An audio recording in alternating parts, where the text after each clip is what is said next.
বাবা ভোলেনাথ তিনি মন থেকে ত্যাগ করে দেখিয়ে দিলেন। ত্যাগের কথাটা বললেন না, শুধু ত্যাগটা করে দেখিয়ে দিলেন। আর আমরা ত্যাগের কথা বলি কিন্তু ত্যাগটা করতে পারি না। এদিকের ঘটনা আপনারা শুনলেন। এদিকে দক্ষ প্রজাপতি তিনি মনে মনে চিন্তা করলো যে আমার জামাই আমাকে দেখে প্রণাম করলো না, আমার জামাই আমাকে দেখে হাত জোড় করলো না, আমার জামাই আমাকে দেখে নমস্কার করলো না, আবার আমার বিনা অনুমতিতে এখান থেকে বেরিয়ে চলে গেল। তাহলে আমার জামাই আমাকে অপমান করেছে, আর এই অপমানের বদলা তো আমাকে নিতেই হবে। এই বদলা তো আমাকে নিতে হবে। আমার জামাই আমাকে ছোট করেছে, প্রেস্টিজ ডাউন করেছে, তাহলে কি করলে বদলা নেওয়া যাবে এটা তিনি ভাবছেন। আর এমন সময় দেবর্ষী নারদ এসে দাঁড়িয়েছেন। নারায়ণ নারায়ণ। তা কি ব্যাপার, আপনার মুখটা শুকিয়ে গেছে কেন? দক্ষ প্রজাপতি বললেন আর বলবেন না, আমার ওই ছোট লোক জামাই, ওই ভাঙড় ভোলা শিব, ভৃগুমুনির যজ্ঞে সবাই আমাকে দেখে নমস্কার করলো, আর আমার জামাই আমাকে একটা প্রণাম করলো না, আমার জামাই আমাকে একটা মাথা নিচু করলো না, আবার আমার বিনা অনুমতিতে বেরিয়ে চলে গেল। নারদ মুনি দেখলেন আগুনের মধ্যে জল দেব না, আগুনের মধ্যে ঘি দেব। আগুনের মধ্যে ঘি দেব কি? আপনার জামাই আপনাকে এত বড় অপমান করেছে। দক্ষ প্রজাপতি বললেন আপনি ছাড়া এই দুঃখটা কেউ বুঝতে পারবে না, আপনি বলুন। আমি তার শ্বশুর মশাই, আমাকে প্রণাম করা তার দরকার ছিল। আর নারদ মুনি বললেন আমি এমনভাবে কথা বলবো যে ইনি ভাববে আমি এনার দলের লোক, কিন্তু আমি এনার দলের লোক নই। আমি এমন একটা কায়দা করব, আমি সত্যিও বলবো না আর মিথ্যেও বলবো না। বলি ব্যাপারটা কীরকম? দুই ভাই, বড় ভাই রামু, ছোট ভাই শামু। রামু শামু গ্রামের মেলা দেখতে গেছে। মেলায় ঘুরতে ঘুরতে ঘুরতে সন্ধে হয়ে গেছে, খুব খিদে পেয়েছে। বড় ভাই ছোট ভাইকে বলছে ভাই দেখ তো তোর পকেটে ক টাকা আছে। ভাই অমনি পকেটে হাত ঢুকিয়ে বলছে দাদা 4 আনাও নেই। তা দাদা তোমার নেই? বললেন আমার কাছেও 1 টাকাও নেই, কিন্তু গরম জিলিপি ভাজা হচ্ছে, জিলিপি খেতে ইচ্ছে করছে। না দাদা কি করবে, টাকা যখন নেই চলো ঘরে গিয়ে মুড়ি বাতাসা খাবো। দাদা বললেন এই চুপ কর, মেলা দেখতে এসেছি, ঘরে গিয়ে মুড়ি বাতাসা খাবো? দোকানে জিলিপি খাবো। কি করে খাবে দাদা, আমাদের কাছে টাকা নেই।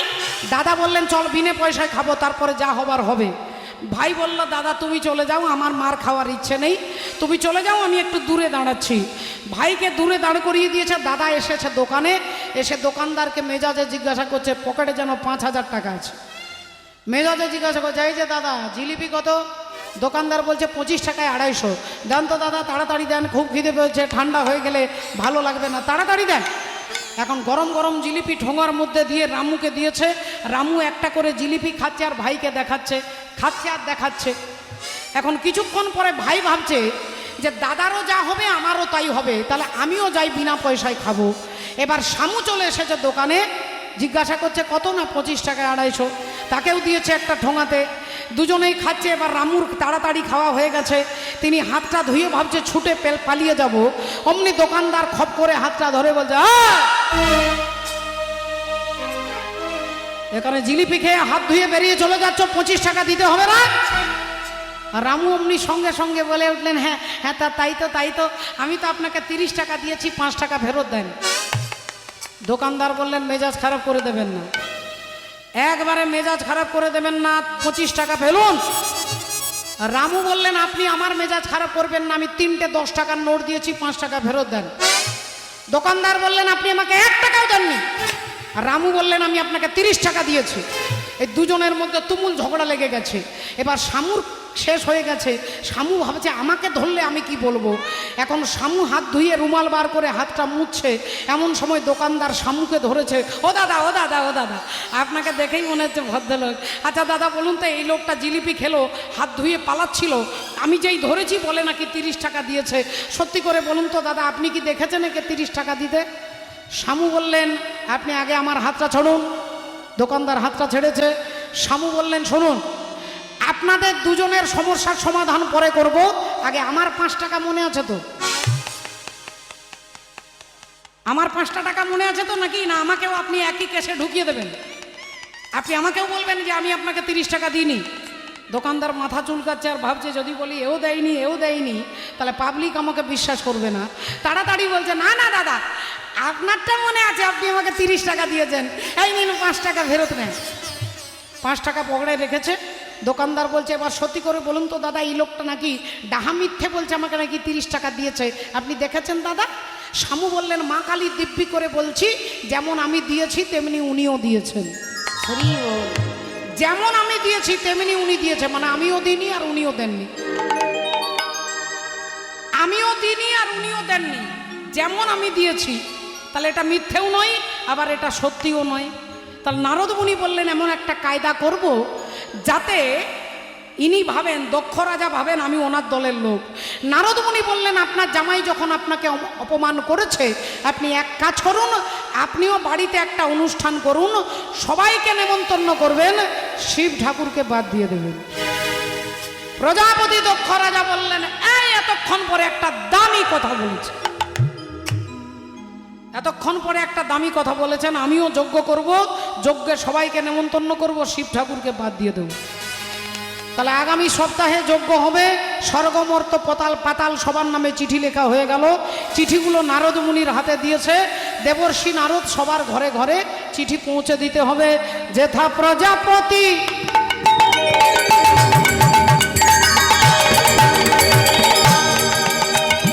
যেথা প্রজা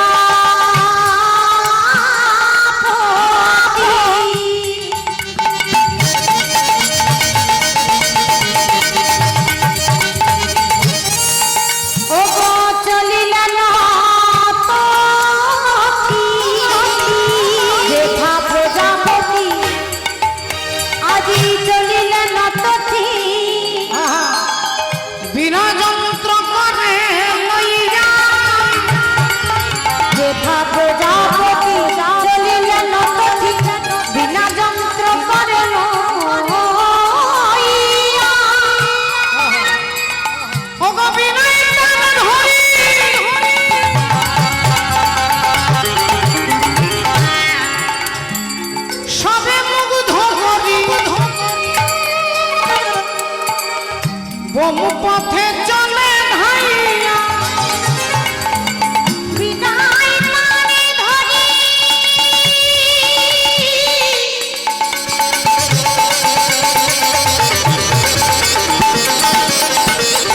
সবে মধ্যে ধরি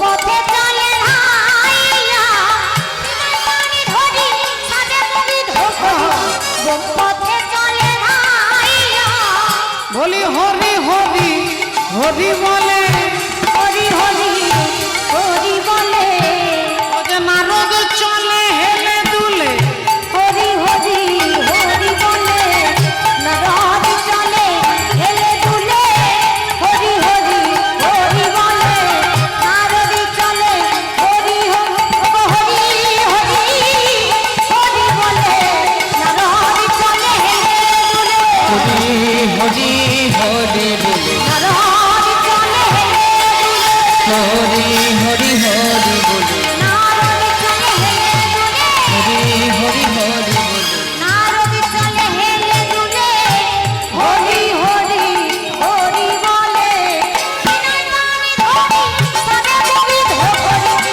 কোন পথে চলে ভাইয়া, বিনয় বাণী ধরি সবে মুখি ধরি, কোন পথে চলে ভাইয়া।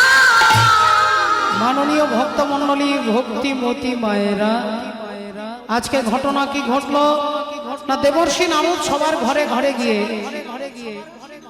সবার ঘরে ঘরে গিয়ে চিঠি দিলেন। শিব ঠাকুরের ঘর বাদ পড়ে গেল বাবা। এখন যথারীতি দক্ষ প্রজাপতির বাড়ির অনুষ্ঠান, সবাই যাচ্ছে, সমস্ত দেবী দেবতারা দামি দামি কাপড় জামা গয়না গাটি পরে নিজের নিজের স্ত্রীর সঙ্গে বিমানে চেপে আর দক্ষ রাজার বাড়ি আসছে। আর এদিকে সকালবেলায় মা সতী তিনি কি করছেন না, বাগানে ফুল তুলছেন, তিনি বাগানে ফুল তুলছেন। হরি বল, হরে কৃষ্ণ। ভক্তিমতী মায়েরা, তিনি এক একটা ফুল তুলে সাজিতে রাখছে, আর এদিক থেকে একজন দেবী চিৎকার করে বলে উঠল, এই সতী, কিরে তুই এখনো বাগানে ফুল তুলছিস? তোর বাবার বাড়ির অনুষ্ঠানে তুই যাসনি? সতী আকাশ থেকে পড়ছে, কারণ তিনি তো জানে না তার বাবার বাড়িতে যে অনুষ্ঠান, মা তো জানে না। তা মা বলে উঠলেন, কেন বাবার বাড়ি যাব কেন? বলেন তোর বাবার বাড়িতে বিরাট বড় যজ্ঞের অনুষ্ঠান, স্বর্গমর্ত পাতাল সবাইকে নেমন্তন্ন করেছে, তুই জানিস না? তাহলে আমার মনে হচ্ছে তোর বাবা তোকে নেমন্তন্ন করেনি। মা সতী বললেন, না না না না, তোমরা ভুল ভেবেছ। আমার বাবা নেমন্তন্ন করেছে, আমার স্বামীকে চিঠিটা দিয়েছে, আর স্বামী আমাকে বলতে ভুলে গেছে। তোমরা যাও, আমি একটু পরে যাচ্ছি। তাড়াতাড়ি সতী ফুলগুলো তুলে এনে ভোলেনাথের চরণে দিয়ে বলে উঠলেন, স্বামী একটা কথা বলবো? হ্যাঁ বলো। বলছি আমার বাবার বাড়িতে নাকি বিরাট অনুষ্ঠান হচ্ছে, আপনি জানেন? ভোলেনাথ বললেন, হ্যাঁ জানি। তাহলে আপনি আমাকে বলেননি কেন? আপনি কালকে রাত্রেও যদি বলতেন তাহলে আমি ব্যাগ ট্যাগ সব গুছিয়ে নিতাম। এখন আমি কাপড় পরবো না ব্যাগ গোছাবো, এখন আমি কি করব আপনি বলুন। বাবা ভোলেনাথ বললেন, তোমাকে কিচ্ছু করতে হবে না, তোমার বাবার বাড়িতে অনুষ্ঠান এ কথা সত্য, কিন্তু তোমার বাবা আমাকে বাদ দিয়ে দিয়েছে, আর যেহেতু তুমি আমার স্ত্রী তাই তোমাকেও বাদ দিয়ে দিয়েছে। সতী বললেন, অসম্ভব, অসম্ভব। আমার বাবার বাড়িতে অনুষ্ঠান আর আমার বাবা আমাকে ভুলে যাবে, এটা তো হতে পারে না। আপনি ভুল করছেন কিছু। আমার বাবা যদি ধরেও নিলাম যে ঝামেলাতে আমার বাবা আপনাকে নেমন্তন্ন করতে ভুলে গেছে, তাহলে ভুলে গেলে আপনি যাবেন না? আমার বাবা আপনার বাবা নন? বাবা ভোলেনাথ বললেন, তোমার বাবা যদি আমাকে নেমন্তন্ন করতে ভুলে যেত, আমি 100 বার তোমার বাপের বাড়ির দরজায় যেতাম, কিন্তু তোমার বাবা আমাকে ভুলে যাননি, আমাকে ইচ্ছে করে বাদ দিয়ে দিয়েছে। তাহলে এবার মা সতী জিজ্ঞাসা করবে, কেন বাদ দিয়ে দিয়েছে, কেন এমন কথা বলছেন? তখনই বাবা ভোলেনাথ বলছে যে ভৃগুমুনির যজ্ঞের অনুষ্ঠানে সবাই তোমার বাবাকে দেখে নমস্কার করেছিল, আর আমি চোখ বন্ধ করে ধ্যানের মধ্যে গোবিন্দ দর্শন করছিলাম। আমি ধ্যানের মধ্যে বসেছিলাম, তোমার বাবাকে আমি দেখতেও পাইনি, তাই হাত জোড় করে নমস্কার করতে পারিনি। সামান্য এইটুকু কারণের জন্য তোমার বাবা ভেবে নিয়েছে আমি ওনার শত্রু, আমি ওনার শত্রু, এটা তোমার বাবা ভেবে নিয়েছে। কিন্তু তাকে যে তার বাবা ছোট লোক বলেছেন, গাধা বলেছেন, অসভ্য বলেছেন, এগুলো কিন্তু একটাও বাবা বললেন না। আপনারা মায়েরা ভালো করে ভেবে উত্তর দেন। যদি কোনো জামাই তার শ্বশুর বাড়িতে অপমানিত হয়, শ্বশুরকে যদি জামাই কিছু নাও বলতে পারে, সেই জামাই বাড়িতে এসে রাগটা কাকে দেখাবে মা? রাগ কাকে দেখাবে? তার স্ত্রীকে দেখাবে না? বলবে না যে তোমার বাবা আমাকে এই বলেছে, তোমার বাবা আমাকে ছোট লোক বলেছে, তোমার বাবা আমাকে গাধা বলেছে, তোমার বাপের বাড়ির দুয়ারে সরকার যেতে পারে কিন্তু আমি যাব না? কিন্তু বাবা এগুলো একটাও বললেন না। বললেন তোমার বাবা আমাকে বাদ দিয়ে দিয়েছে, তার সঙ্গে তোমাকেও বাদ দিয়ে দিয়েছে, তাই সতী তুমি যেও না। মা সতী বললেন, আপনি যেতে হবে না, আপনাকে যাওয়ার দরকার নেই, কিন্তু আমি আমার বাবার বাড়ি যাব, আমি বিনা নেমন্তন্নে যাব। দেখো সতী, বিনা নেমন্তন্নে যাবে, ওখানে গেলে তোমার জীবনে সর্বনাশ নেমে আসবে, তোমার জীবনে অনর্থ নেমে আসবে। তাই আমি বলছি তুমি যাবে না, তুমি যেও না, তুমি যেও না সতী। মা সতী কোনো কথা না শুনে শিব ঠাকুরকে প্রণাম করে আর যে কাপড়টা পরেছিল সেই কাপড়টা পরেই যাচ্ছেন। অমনি বাবা ভোলেনাথ নন্দী আর ভিঙ্গিকে বলছে, যা তোরা মাকে দেখবি, যা মাকে দেখবি যা। মা ছুটতে ছুটতে যাচ্ছে, মনে একরাশ আশা নিয়ে যাচ্ছে, আমি বাপের বাড়ি যাচ্ছি বিনা নেমন্তন্নে, আমার বাবা আমাকে দেখলেই আমার মাথায় হাত বুলিয়ে দেবে, আমার বাবা আমাকে আলিঙ্গন করবে, আমার বাবা আমাকে আশীর্বাদ করবে, আমার বাবা আমাকে আদর করবে। এই ভাবতে ভাবতে মা সতী যাচ্ছে। ভক্তমণ্ডলী, ভক্তিমতী মায়েরা, দক্ষ রাজার 60খানা মেয়ে, 59টা মেয়ে এসেছে নেমন্তন্ন পেয়ে, আর মা সতী যাচ্ছে বিনা নেমন্তন্নে। 60খানা মেয়ে, কি কি নাম? অদিতি, দিতি, অবিশ্বা, কাশ্যা, ক্রোধবসা, শৈলা, তাম্রা, পিড়ি, দনু, মুনি, সুরক্ষা, সরমা, কদ্রু, কলাবতী, কলা, কাষ্ঠা, কন্দলী, কালিকা, কলহপ্রিয়া, প্লমচা, রাসনা, সুকি, ভীষণা, ভূষণা, শ্রদ্ধা, লক্ষ্মী, ধৃতি, তুষ্টি, মতি, স্মৃতি, বসু, শান্তি, অশ্বিনী, ভরণী, কীর্তিকা, রোহিণী, মৃগশিরা, আদ্রা, পুনর্বসু, পুষ্যা, অশ্লেষা, মঘা, পূর্ব ফাল্গুনী, উত্তর ফাল্গুনী, হস্তা, চিত্রা, সাথী, বিশাখা, অনুরাধা, জ্যেষ্ঠা, মূলা, পূর্ব ভাদ্রপদ, উত্তর ভাদ্রপদ, শ্রবণা, ধনিষ্ঠা, শতভিষা, রেবতী, পূর্বষাঢ়া, উত্তরষাঢ়া আর সতী। এই 60টা মেয়ের মধ্যে মা সতী বিনা নিমন্ত্রণে যাচ্ছে। প্যান্ডেলের ভেতরে একটা পা রেখেছে, প্যান্ডেলের বাইরে একটা পা। দক্ষ প্রজাপতি যজ্ঞে বসে গেছে। এমন সময় যেই সতীকে দেখেছে অমনি আঙুলটা তুলে বলে উঠলেন, ওই দেখো চলে এসেছে, ওই দেখো চলে এসেছে, বিনা নিমন্ত্রণে চলে এসেছে দেখো। আরে বাবা আমি জানি ওর স্বামী তো ওকে খেতে দিতে পারে না, পেট ভরে খেতে দিতে পারে না, স্বামী তো ভিখারি, ভিক মাঙ্গা। তাহলে এখানে এসেছে বিনা নিমন্ত্রণে পেট ভরে খাবে, স্বামীর জন্য টিফিন বক্সে করে নিয়ে যাবে। যেই এ কথা শুনেছে মা সতীর মাথায় যেন বজ্রাঘাত হলো। মা সতী ভেবেছিলেন যে আমি বিনা নিমন্ত্রণে যাচ্ছি, আমার বাবা খুব খুশি হবে, আমার বাবা আমাকে বুকে জড়িয়ে ধরবে। আর বাবা যেই এ কথা বলেছে মায়ের মাথায় যেন বজ্রাঘাত হলো। মা চিৎকার করে বলে উঠলেন, ও গো বাবা গো, ও গো বাবা,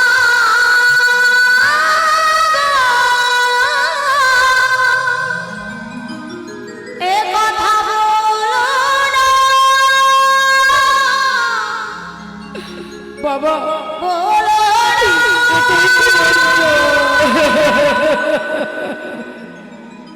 ও গো বাবা, বাবা গো, আমি তোমার ঘরে এসেছি, খাওয়ার জন্য আসি নাই বাবা, আমি খাওয়ার জন্য আসি নাই, আমি তোমার কাছে জানতে এসেছি বাবা, তুমি যেখানে সবাইকে নেমন্তন্ন করেছো আমার স্বামীকে কেন বাদ দিয়ে দিয়েছো বাবা, আমার স্বামীকে কেন বাদ দিয়ে দিয়েছো? দক্ষ প্রজাপতি বললেন, তোর স্বামী ওই ছোট লোক, ওই অসভ্য লোকটা, ওই অভদ্র লোকটা, ও কি ভদ্র সমাজে বসবার তার কোনো যোগ্যতা আছে? এরকম ভদ্র লোকদের পাশে তার বসবার কোনো ক্যাটাগরি আছে? ও তো শ্মশানে চিতার উপরে বসে থাকে, ও তো মোড়ার মাথার উপরে বসে থাকে, ও ভদ্র সমাজে বসতে কি জানে? মা সতী বললেন, আপনি আমার স্বামীকেই চেনেন না বাবা, আমার একটাই জীবনে দুঃখ যে আপনি অহংকারী, আর আপনারই রক্ত আমার শিরা, আমার ধমনীতে ধমনীতে বইছে। আপনার মতো অহংকারীর রক্ত আমার গোটা শরীরে বইছে, আমি তো আপনাকে আঘাত করতে পারবো না, কিন্তু যে শরীরে আপনার মতো অহংকারী ব্যক্তির রক্ত বইছে আমি সেই শরীরটাকেই রাখবো না, আমি এই শরীরটাকেই রাখবো না, কারণ আপনি আমার স্বামীকে চিনতে পারেননি। দক্ষ প্রজাপতি বলছে, তাহলে চলে যা তোর স্বামীর ঘরে। মা সতী বললেন, বাবা স্বামীর কাছে যাওয়ার যে আমার মুখটা নেই বাবা, আমার স্বামী আমাকে বারবার বারণ করেছিল, আমাকে বারবার নিষেধ করেছিল, সতী তুমি যেও না, তোমার বাবা তোমাকে বাদ দিয়ে দিয়েছে। আমি বিশ্বাস করি নাই বাবা, আমি বিশ্বাস করি নাই, আমি ভেবেছিলাম তুমি আমাকে দেখলে খুব খুশি হবে, তাই আমি না পারবো স্বামীর ঘরে যেতে, আর না পারবো বাপের বাড়িতে থাকতে, কারণ তুমি আমার স্বামী নিন্দুক, তাই না পারবো বাপের বাড়িতে থাকতে, আর না পারবো শ্বশুর বাড়িতে যেতে, তাই আমার কাছে একটাই রাস্তা খোলা আছে, আর সেটা হচ্ছে আত্মহত্যা। তাই শিব নাম স্মরণ করতে করতে শিব নিন্দা শুনে সতী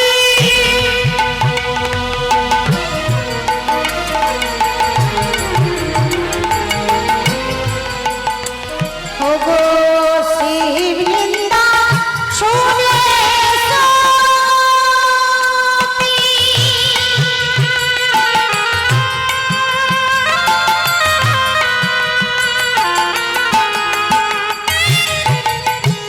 সহিতে নারী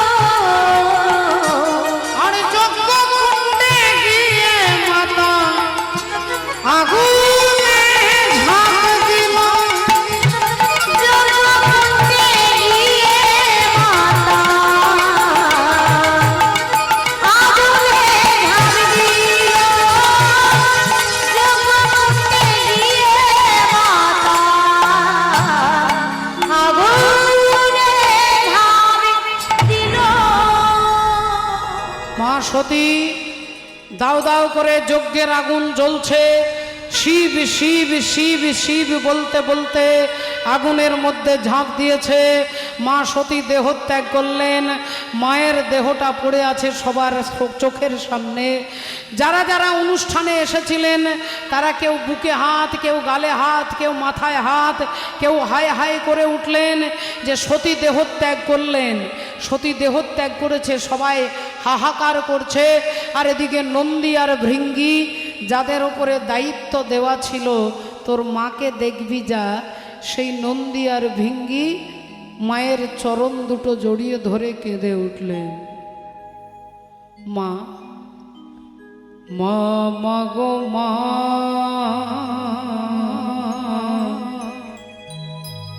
আমায় ছেড়ে কোথাও তুমি চলে যেও না। মা মা গো মা,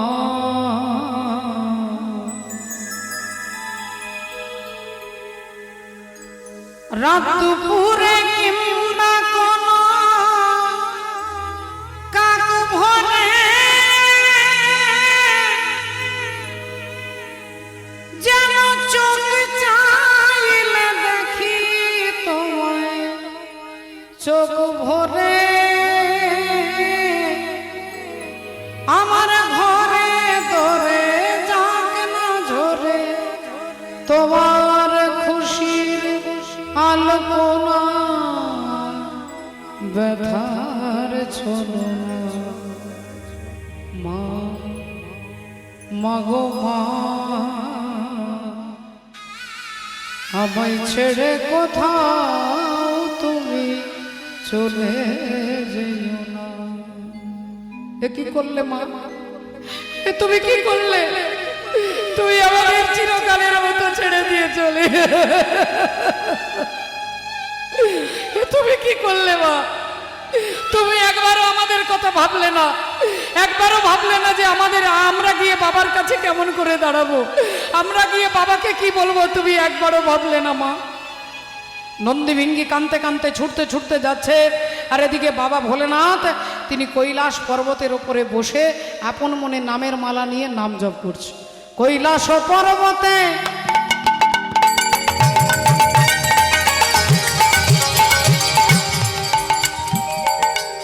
অতি আনন্দেতে কৈলাস পর্বতে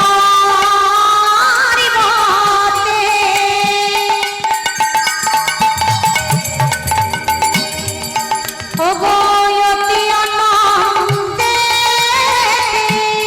বসিয়া রয়েছে ভোলা। কৈলাস পর্বতে অতি আনন্দে বসিয়া রয়েছে ভোলা। হ্যাঁ, ভোলার মুখে রাম নাম জপে অবিরাম, আর করে জপে জপ ওগো মুখে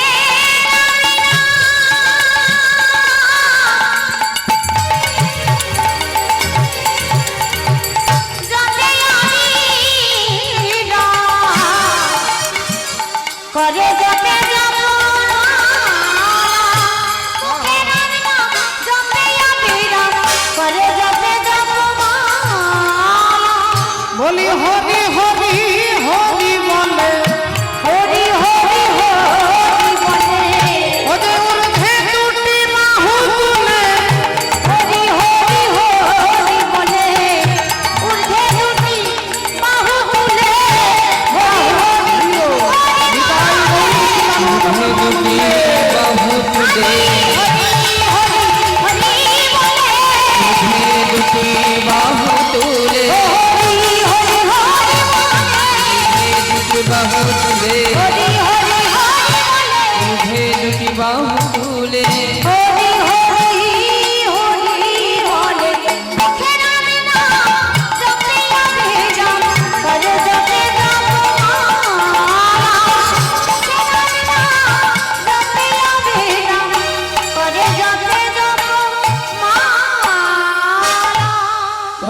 ভক্তমণ্ডলী ভক্তিমতী মায়েরা, বাবা ভোলেনাথ বসে নাম জপ করছেন। নন্দী ভিঙ্গি ছুটে এসে বাবার চরণে আছাড় খেয়ে পড়েছে, চিৎকার করে বলে উঠলেন, বাবা, বাবা সর্বনাশ হয়েছে বাবা। বাবা বললেন, কি ব্যাপার, তোদের মা কোথায়? তোরা ফিরে এলি কেন? তোদের সঙ্গে তোদের মা কোথায়? বাবা, মা আর কোনোদিন আসবে না বাবা, আর কোনোদিন আসবে না, আর কোনোদিন আসবে না। তার কারণ হচ্ছে আপনার শ্বশুর মশাই আপনার নিন্দা করছিল, আর মা সহ্য করতে না পেরে আগুনে ঝাঁপ দিয়ে আত্মহত্যা করেছে। আগুনে ঝাঁপ দিয়ে আত্মহত্যা করেছে, তাই মা আর কোনোদিন আসবে না যেই বলেছে, সঙ্গে সঙ্গে বাবা ভোলেনাথ উঠে দাঁড়িয়েছে। বাঁ হাত দিয়ে নিজের মাথা থেকে একটা জটা ছিঁড়ে আর ওই জটাটা মাটির মধ্যে আছাড় দিয়ে ফেলেছে। আর যেই জটাটা মাটিতে পড়েছে অমনি একজন অসুর সৃষ্টি হয়েছে। জিজ্ঞাসা করলেন, বাবা আমার নাম কি? না তোমার নাম বীরভদ্র। বাবা আমার কাজ কি? না তোমার কাজ হচ্ছে যে প্রজাপতি দক্ষ রাজা যে অহংকারের যজ্ঞ করছে। এই যে এখানে যারা যারা কীর্তনে যারা অংশগ্রহণ করেছেন, যারা কমিটির মধ্যে সদস্য আছেন, ছোট্ট ছোট্ট বাচ্চা বাচ্চা ছেলেরা এখানে ছোটাছুটি করে গাড়িদের কাছে যারা মাধুকুরি ভিক্ষা চাইছিলেন, তারাও আনন্দে কাজ করছে। যে কোনো একজনকে জিজ্ঞাসা করুন, এত পরিশ্রম করে, এত খাটালি খেটে, এত রাত্রির ঘুম কামাই করে, এত কষ্ট করে কীর্তন করাচ্ছেন কেন? তারা বলবে যে গোটা গ্রামের কল্যাণের জন্য করেছে। তাহলে প্রজাপতি দক্ষ রাজা যজ্ঞ করছে কেন? কারোর কল্যাণের জন্য নয়, শিব ঠাকুরকে ডাউন করবার জন্য, শিব ঠাকুরকে অপমান করবার জন্য তিনি যজ্ঞ করছে। তাই বাবা ভোলেনাথ বললেন যে, ওরে বীরভদ্র, দক্ষ রাজা যে অহংকারের যজ্ঞ করছে, সেই যজ্ঞটাকে ধ্বংস করে দেওয়াই তোর কাজ। বীরভদ্র সমস্ত ভূত প্রেত পিশাচ ব্রহ্মদৈত্যকে নিয়ে, ওগো আগে যাই বীরভদ্র পিছে ভূতগণ, আগে যাই বীরভদ্র পিছে ভূতগণ,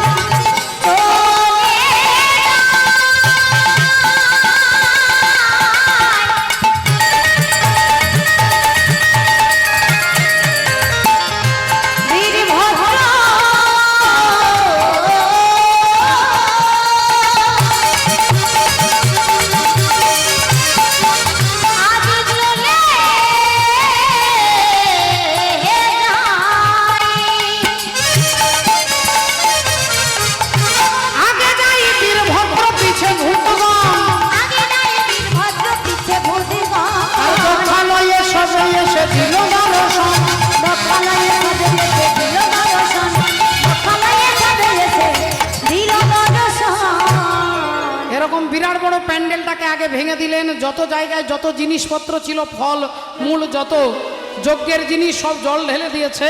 আর যেখানে আগুনটা দাউ দাউ করে জ্বলছিল, বীরভদ্র গিয়ে প্রস্রাব করে দিয়েছে, প্রস্রাব করে নিভিয়ে দিয়েছে। আর যেই নিভিয়ে দিয়েছে অমনি দক্ষ প্রজাপতি রেগে গিয়ে বলে উঠলো, তোদের মালিক যেমন ছোট লোক, তোরাও সেই রকম ছোট লোক। যেই বলেছে তোদের মালিক যেমন ছোট লোক, তোরাও ছোট লোক, অমনি হাতে ত্রিশূলটা বীরভদ্র ছুঁড়ে দিয়েছে। আর যেই ত্রিশূলটাকে ছুঁড়ে দিয়েছে অমনি দক্ষ রাজার মুন্ড কাটা হয়ে গেছে। দক্ষ রাজার মুন্ড কাটা হয়ে গেছে। হরি বল, রাধে রাধে। ভক্তমণ্ডলী ভক্তিমতী মায়েরা, মুন্ডটা কাটা হয়ে পড়ল হিমালয় পর্বতের পাদদেশে, আর দেহটা পড়ল সকলের সামনে। ভয়ে কেউ কোনো কথা বলতে পারছে না। এই তখন দক্ষ রাজার পত্নী মা প্রসূতি দেবী ছুটে গেছেন, ভোলেনাথের চরণে আছাড় খেয়ে পড়েছে। ভোলেনাথের চরণ ধরে বলছেন যে, হে ভোলেনাথ, তুমি আমার স্বামীকে ক্ষমা করে দাও। আমি জানি আমার স্বামী অহংকারী, আমার স্বামী অভিমানী, তাই বৈষ্ণব অপরাধ করেছে, আপনার নিন্দা করেছে। কিন্তু আমি তো আপনার শাশুড়ি মা, আপনার মাথায় জল ঢেলে দিলে আপনি যদি তুষ্ট হয়ে যান, তাহলে আমি আপনার চরণগুলো আমার নয়ন জলে ধুইয়ে দিচ্ছি। আপনি আমার স্বামীকে ক্ষমা করে দিন, ফিরিয়ে দিন আমার স্বামীকে। আমাকে আপনি বিধবা করতে পারেন না, আমার স্বামীকে আপনি ফিরিয়ে দেন।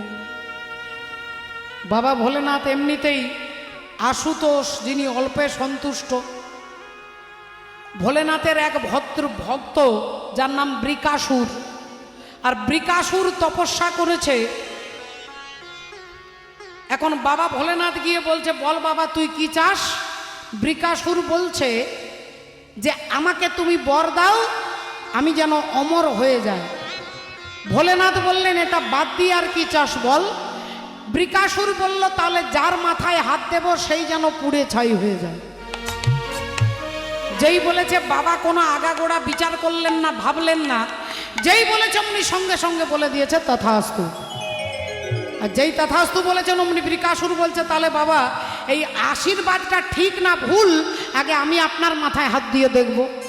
আর যেই এবার শিব ঠাকুরের মাথায় হাত দিতে যাবে, এবার ভোলেনাথ ছুটছে, বাঁচাও বাঁচাও বাঁচাও করে, ব্রহ্মাকে ডাকছে বাঁচাও।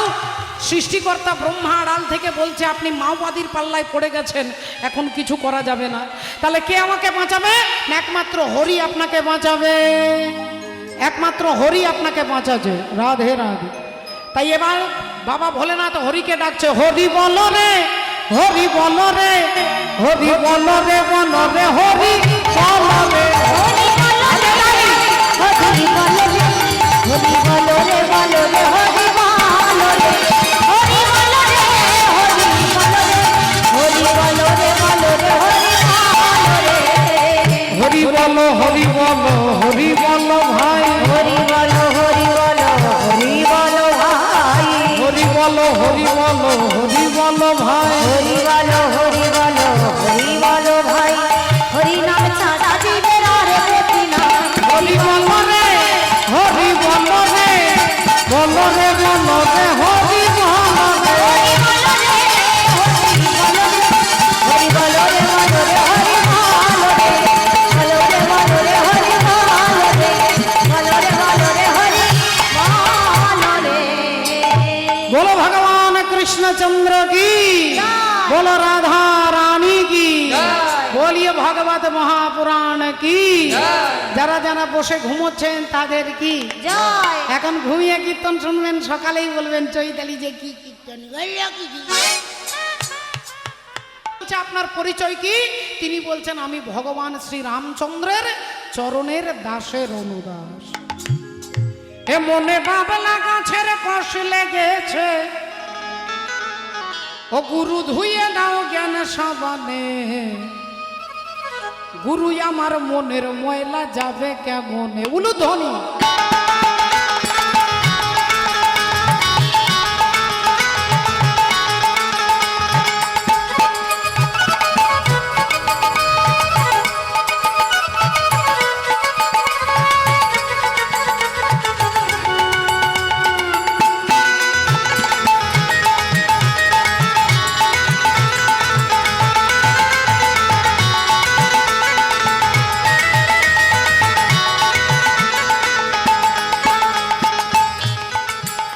মনে বাবলা গাছে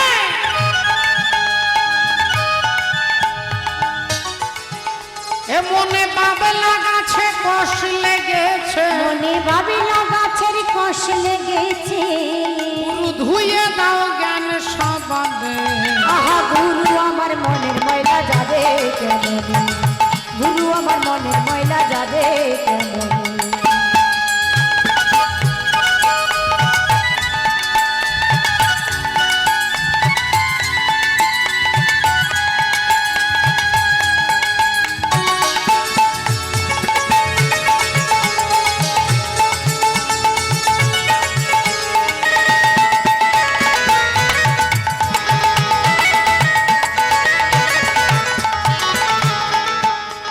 যদি অন্য ময়লা হয়,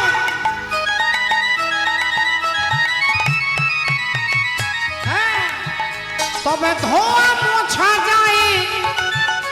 আর মনের ময়লা বড় ময়লা, ধোয়া নাহি যায়। মনের ময়লা বড় ময়লা, ধোয়া নাহি যায়, মনের ময়লা বড় ময়লা, ধোয়া নাহি যায়। ও যার কুক্ষেনে হয়েছে জন্ম, ও যার কুক্ষেনে হয়েছে জনমে, ও যার কুক্ষেনে হয়েছে জনম, ও কথা কই কই সে তো শোনে না।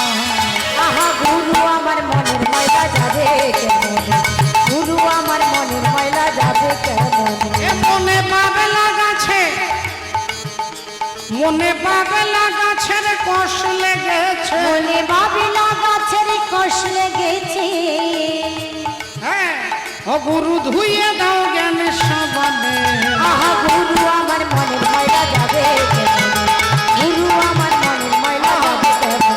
মনে বাবিলা গাছের কষ লেগেছে, বাবিলা গাছের কষ লেগেছে, ধুয়ে দাও জ্ঞান সাবানে। গুরু আমার মনের ময়লা যাবে কেমন, ওগো গুরু আমার মনের ময়লা যাবে কেমন, ওগো গুরু আমার মনের ময়লা যাবে কেমন রে। তাহলে আমাদের ভেতরের অজ্ঞান অন্ধকারকে, ময়লাটাকে পরিষ্কার করবার জন্যই হরিবাসরে হরিবাসরে আমরা চতুর্দিকে ছুটে বেড়াইব। ভগবানের নাম শুনলে তুমি নির্মল করো মঙ্গল করে মলিন মর্ম মুছায়। আমার ময়লা মন এই হরিনামের সাবানে একমাত্র পরিষ্কার হয়। তাই পদকর্তা বলছেন বেদ বিদ্যা দুহু কিছু নাহি জানত। বেদ বিদ্যা দুহু কিছু নাহি জানত, ওগো বেদ বিদ্যা দুহু কিছু নাহি জানত। ওগো বেদ বিদ্যা দুহু কিছু নাহি জানত। সে যদি গৌরাঙ্গ করে সার, ওগো সে যদি গৌরাঙ্গ করে সারি, সে যদি গৌরাঙ্গ করে সারি, আর নয়নানন্দেতে ভনে সেই তো সকলে জানে। আনন্দেতে ভনে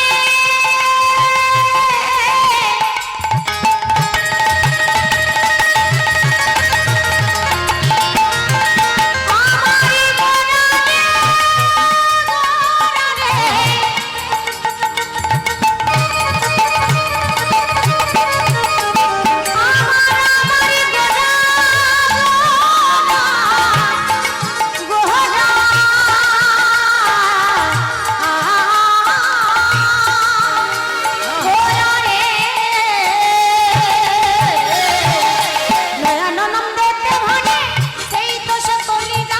ওগো সর্বসিদ্ধি করো তলে তার, সর্বসিদ্ধি করো তলে তার, সর্বসিদ্ধি করো তলে তার।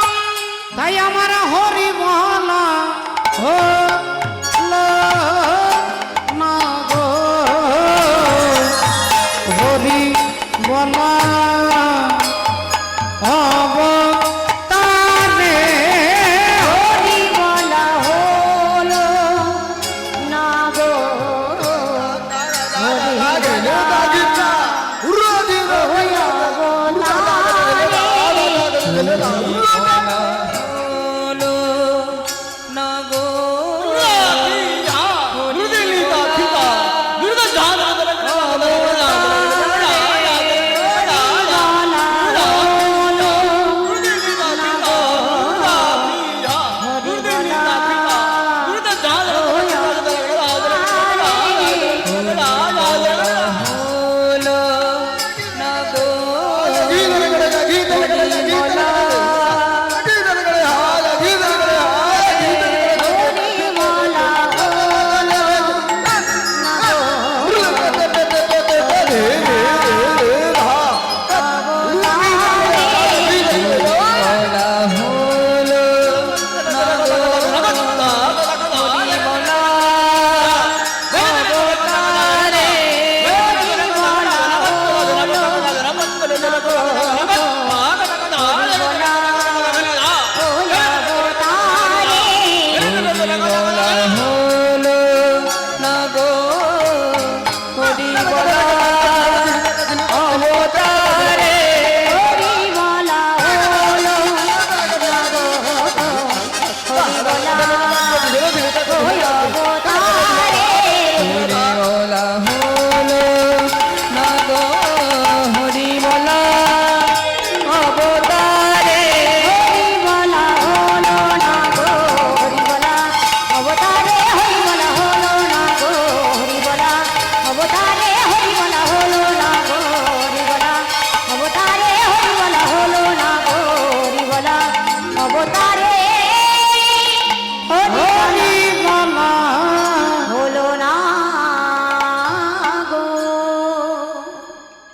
জয় জয় জগৎ গুরু জগদি গুরু তুমি বাঞ্ছা কল্পতরু কলে পতরু সিদ্ধ কর তপ্ত মরু করুণা তোমার করুণা তোমার তুমি মাতা তুমি পিতা তুমি জগতের ত্রাতা দাতা কেহ নাই তোমা ভিন্ন জন। কেহ নাই তোমা ভিন্ন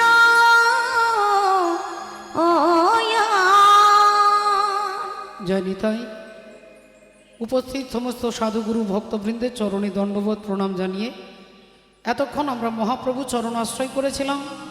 আজকে আমরা শুনব তত্ত্ব, আমরা শুনব তথ্য, আমরা শুনব লীলা।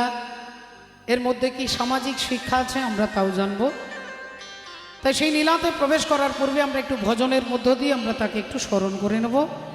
একবার সবাই মিলে বলবো, বলো ভগবান কৃষ্ণচন্দ্র কি, জয় बोलो राधा रानी की, জয় बोलिए भागवत महापुराण की, জয় अनंत कोटि भक्त वृंदों की, जय। निताई गौर सीतानाथ प्रभु। आनंदे हरि हरि बोल वो तो गली गली हरि गुण गाने लगी, ऐसी लगी लगन मेरा हो गई मगन। वो तो गली गली गली हरी गली गुन गाने लगी, ऐसी लगी लगन।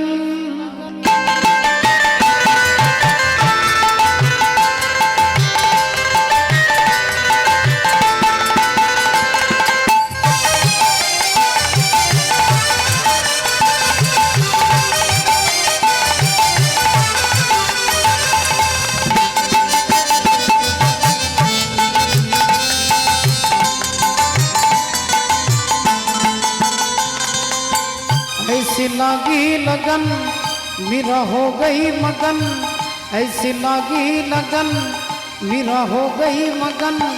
वो तो गली गली हरी गली गाने लगी, महलों में पली बन के जोगन चली, महलों में पली बन के जोगन चली। मीरा रानी दीवानी कहाने लगी, ऐसी लगी लगन।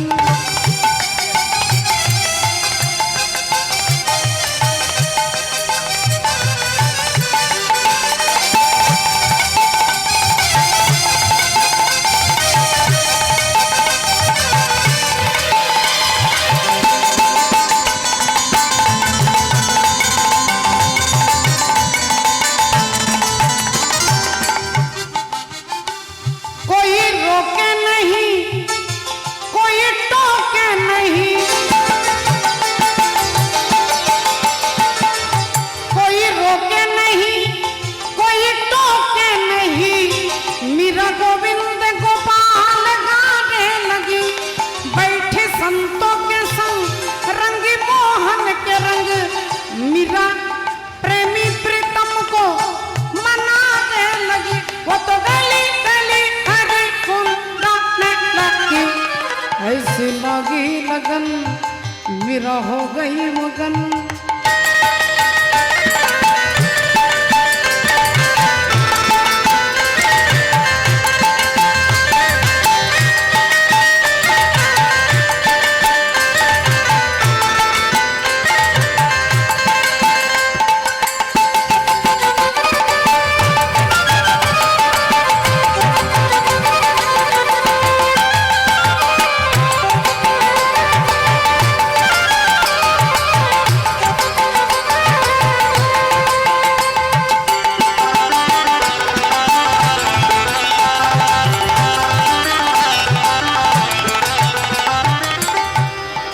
কি বলছে দেখো, রানা ने विष दिया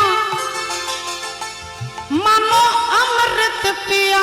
सानी रानी दा मगा बमा बमा गमा गर गर गदारी गरी रि सा रि रि सा रि रि सा रि रि सा रि रि नि सा रे नि सा रे नि सा गा गा नि सा गा गा नि सा गा गा रे रे मामा गा मा मा पा गा नि गा पा मा पा गा मा रे गा सा रे नि सा गा नि सा गा।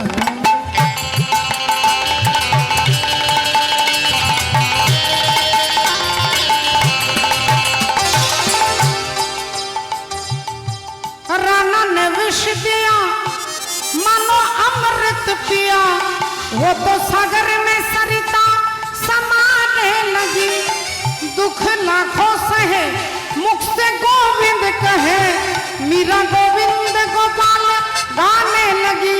वो तो गली गली हरि गुण गाने लगी, ऐसी लगी लगन मीरा हो गई मगन, ऐसी लगी लगन मीरा हो गई मगन, ऐसी लगी लगन मीरा हो गई मगन। একদিন মহামুনি ভৃগু, সেই ভৃগুমুনি দণ্ডকারণ্যে তিনি যজ্ঞ করছেন, স্বর্গ মর্ত পাতাল সবাইকে নেমন্তন্ন করেছে। স্বর্গ মর্ত পাতাল সবাইকে নেমন্তন্ন করেছেন মহামুনি ভৃগু। সেই ভৃগুমুনির যজ্ঞের অনুষ্ঠানে সবাই আসছে। একদিনে ভৃগুমুনি যজ্ঞ আরম্ভিলা, একদিন ভৃগুমুনি যজ্ঞ আরম্ভিলা, আইব তোরা দেখে যাহা।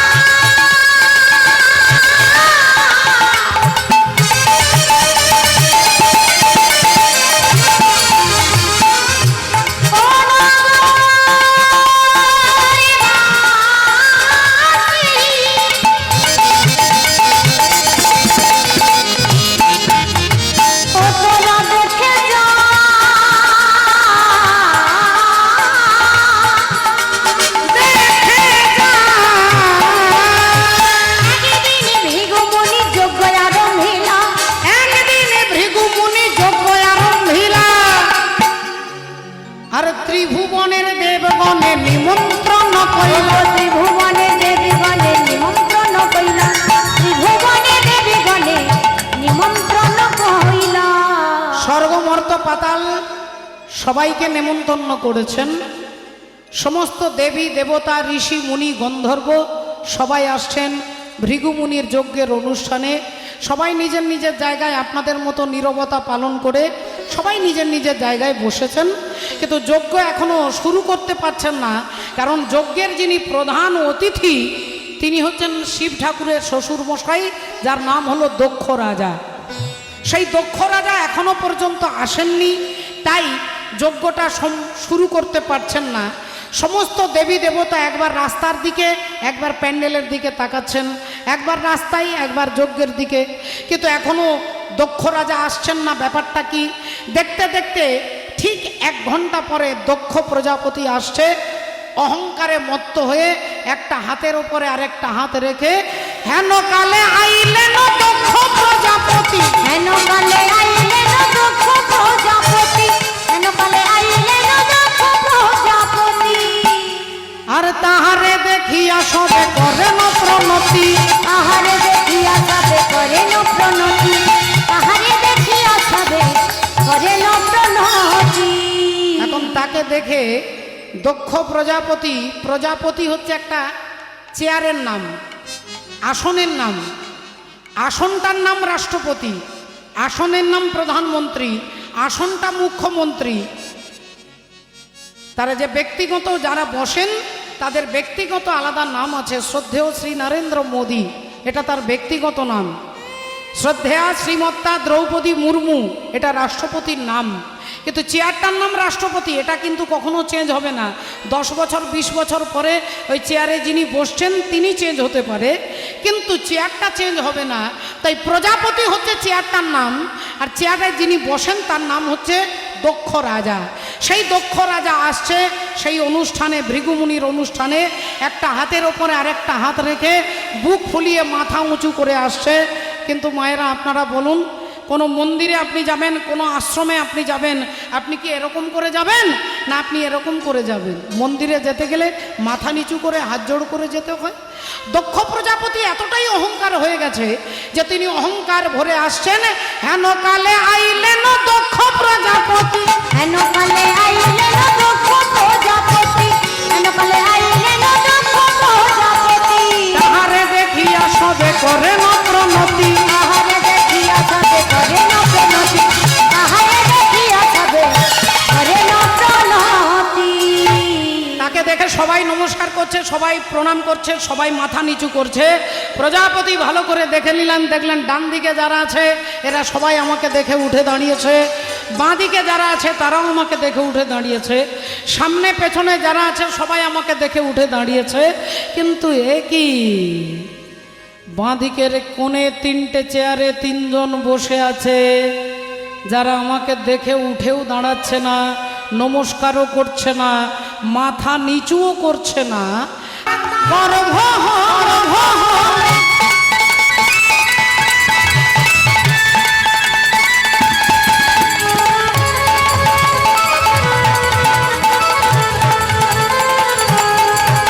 আর 6 মাসের এক কন্যা ছিল, 9 মাসে তার গর্ভ হলো গো। বলি 11 মাসে 3টি সন্তান, 11 মাসে 3টে সন্তান। ও যে কোনটা করবে ফকিরি, চাঁদের গায়ে চাঁদ লেগেছে, চাঁদের গায়ে চাঁদ লেগেছে, চাঁদের গায়ে চাঁদ লেগেছে। বলি ঘর আছে তার দুয়ার নাই। এমন ঘর দেখেছেন কখনো? যে ঘর আছে অথচ দরজা নেই, জানালা নেই? তত্ত্বদর্শী লালন ফকির বলছে, ঘর আছে তার দুয়ার নয়, ও গো লোক আছে তার বাক্য নাই গো, নাই গো। বলো কে তাহারে আহার যোগায়, কে বাজাই সন্ধ্যাবাতি। কে তাহারে আহার যোগায়, কে বাজায় সন্ধ্যাবাতি। আচ্ছা মায়েরা আপনারা বলুন, বলছে ঘর আছে, ভেতরে একজন আছে, কিন্তু দরজাও নেই, জানালাও নেই, তাহলে লোকটা ঢুকলো কি করে? সেটা কি? সেটা হচ্ছে ডিম। ডিমের মধ্যে দরজা জানালা কিছু থাকে না, কিন্তু ভেতরে একটা প্রাণী থাকে। পায়রার ডিম হলে পায়রা থাকবে, ময়ূরের ডিম হলে ময়ূর থাকবে, যে কোনো পাখির ডিম, যে কোনো পাখি, যে জাতের পাখি সেই পাখি থাকবে। তাহলে তত্ত্বদর্শী মহাজন কি বলছে দেখুন, ও যে ফকির লালন ভেবে বলে ছেলে মরে মাকে ছুলে গে, ছুলে গে।